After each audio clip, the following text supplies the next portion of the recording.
Oi pessoal, tudo bem? Hoje eu vou falar com vocês sobre as 3 principais complicações em cirurgia plástica. Me acompanhe aqui.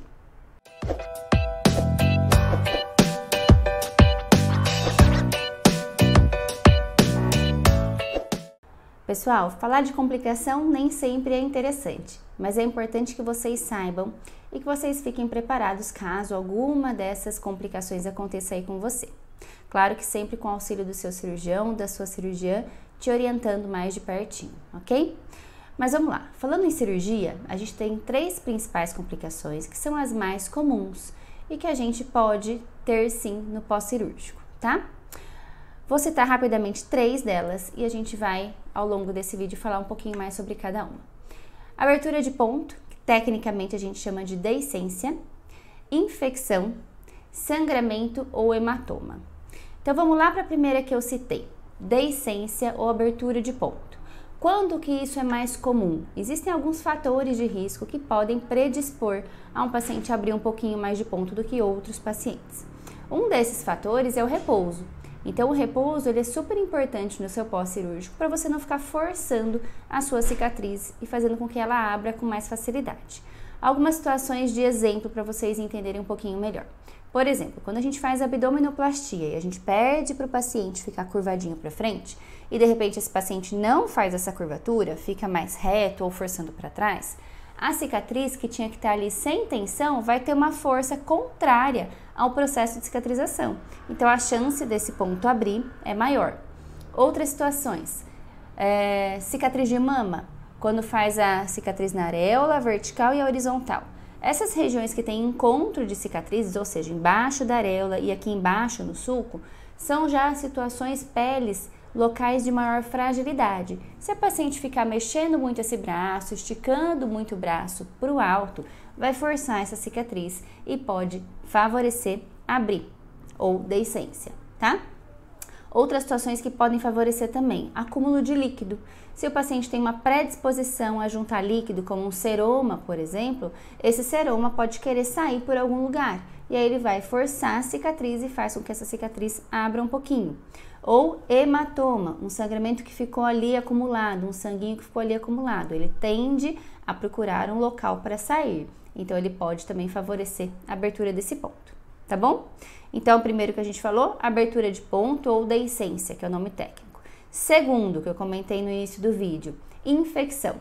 Apesar das cirurgias plásticas serem cirurgias limpas, a taxa de infecção não é 0. Ela ainda existe mesmo a gente seguindo todos os protocolos de prevenção. Se houver infecção na ferida operatória, a gente precisa fazer esse diagnóstico e entrar com medicação específica para tratar aquilo, tá? Situações que podem aumentar o risco de infecção. Às vezes o paciente que é imunocomprometido ou com diabetes descompensado, por exemplo, ou que tem alguma doença que predisponha a alguma colagenose, alguma doença reumatoide, alguma doença autoimune, que faça com que o organismo esteja um pouco mais debilitado e não consiga se defender tanto de um processo cirúrgico. Pode aumentar o risco de infecção. E aí, nessas situações, a gente tem que avaliar a magnitude dessa infecção, para essa infecção avaliar se ela é só naquele pedacinho, ou se ela é numa extensão maior, ou se ela já pegou toda a região que foi operada, por exemplo. Situações que também aumentam o risco de infecção quando faz cirurgia associada. Por exemplo, uma cirurgia limpa com uma cirurgia potencialmente contaminada ou contaminada. Então, por exemplo, uma cirurgia de vesícula junto com abdominoplastia ou uma esterectomia junto com abdominoplastia. Então, 2 cirurgias de níveis de contaminação diferentes no mesmo local, na mesma região. Uma pode atrapalhar um pouquinho a outra e aumentar o risco de infecção, tá? Então, infecção é essa segunda situação. E a terceira situação que eu quero conversar com vocês é o sangramento ou a formação de um hematoma.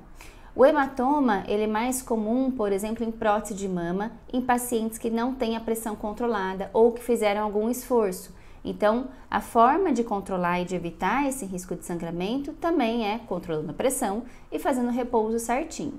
Tem pacientes que às vezes aparece um roxinho, por exemplo, na mama ou no próprio abdômen ou na região da lipoaspiração.